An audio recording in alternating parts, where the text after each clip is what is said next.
In 2003, a scientist named Martin Rees published a book entitled Our Final Hour. In this work, he came to a conclusion that in the near future, people will face a total dystopia. However, in 2019, on the website of the World Economic Forum appeared an article in which humankind is predicted not only to live a long, but also quite happy life. In this video, you'll find out to whom will people surrender to slavery? How is Elon Musk deceiving us? In which of the scenarios will we see very soon? Heaven on earth or a cruel dystopia?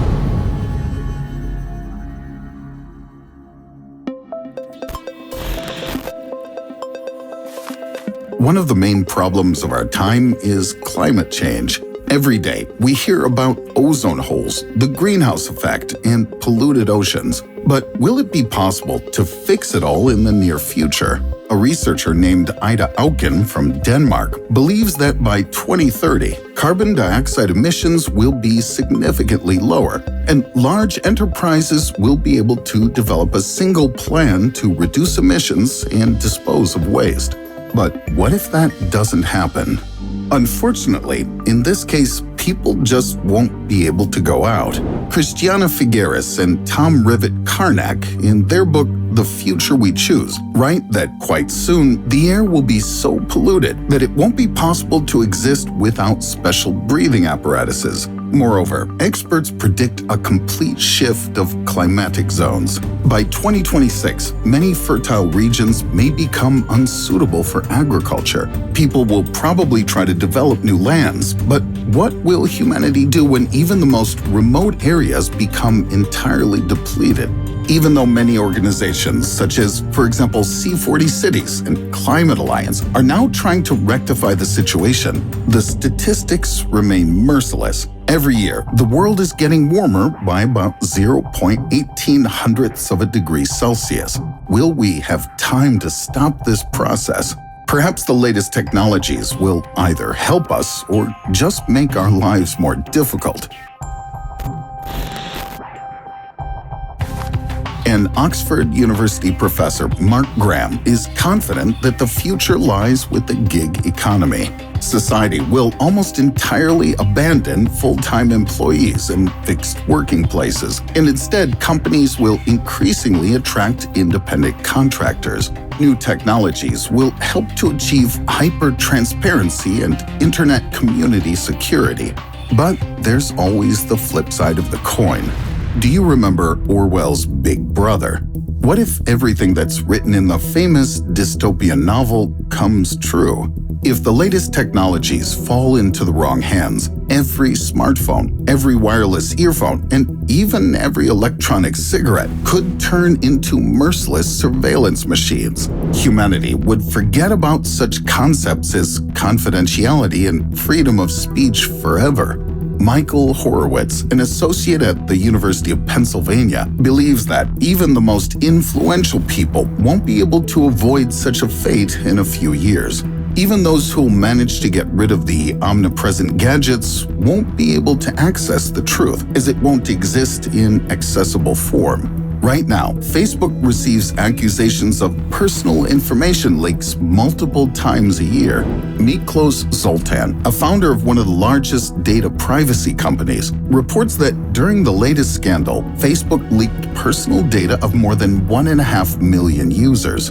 And maybe people don't even have to be enslaved, as they might voluntarily give themselves into slavery in exchange for a couple of minutes of entertainment.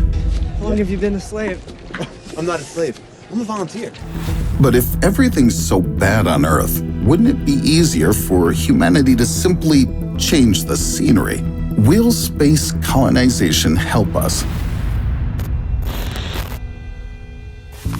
Takeshi Hakamada, the founder of the iSpace company, is sure that people will soon mine their first space resource, water from the moon. And even if this water isn't drinkable, it'll definitely help several agricultural lands in arid regions. Moreover, such a breakthrough would mark the beginning of a new era in cosmology. So then, scientists would consider the universe not only as an object of scientific research, but also as a source of various fossils.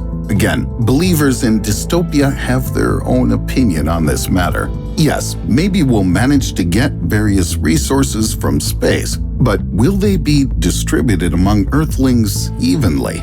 Many theorists tend to think that in a few years, all the most influential and wealthy people on Earth will get together and fly into space, leaving the rest of the population to die from the ecological crisis.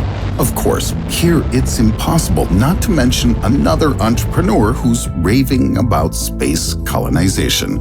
But oddly enough, so far, all that Elon Musk has really managed to colonize was a few territories in Texas. This genius of our time decided to take some lands in one of the American states for his developments because, according to him, there was nobody around. Musk apparently considered the multi-thousand population of those lands to be a statistical error. It seems that in that case, both utopians and dystopians thought higher of humanity. But what if there's no one to fly into space? The eternal squabbles of politicians are a real expense for pessimistic experts. Just look at a recent article by Mark Linus, a popular British journalist. He suggests that soon it'll be too late to fix anything, and people will face a nuclear catastrophe. But more cheerful researchers tend to believe that even in the case of a total nightmare scenario, a certain percentage of people will still be able to survive a nuclear holocaust. The staff of the World Economic Forum even talks about the potential opportunity for governments around the world to reach an agreement and completely get rid of nuclear weapons. Such a scenario sounds more like a mockery now, but in fact, the threat of a nuclear holocaust is greatly exaggerated by the mass media. Right now, in many states of the globe, armed conflicts and even full-scale wars are unfolding. Take, for example, the situation with the Russian invasion of the territory of Ukraine. But at the same time, ordinary life continues in peaceful regions. Maybe, in fact, we should be afraid not of nuclear weapons, but biological. In 2001, a group of Australian researchers tried to develop a contraceptive for mice, but instead, they accidentally created a virus, a modified mousepox with 100% mortality. Biological weapons don't seem to be the most terrible threat, but they could cause the extermination of all humankind. After all, a deadly virus could be created by accident, and it could spread throughout the planet in just a few days. And we recently had the opportunity to be convinced by the example of the coronavirus, didn't we? Perhaps in a couple of years, we'll see a paradoxical symbiosis of utopia and its antipode, or people themselves will cease their existence to rid Earth of their destructive impact. That's exactly what supporters of the voluntary human extinction movement are now calling for. They suggest humans stop reproducing voluntarily. Would you like to join this organization? What do you think will happen to us in 2026? But what scientific proof we might have is that our universe wasn't born from the Big Bang. Check out this video to learn more.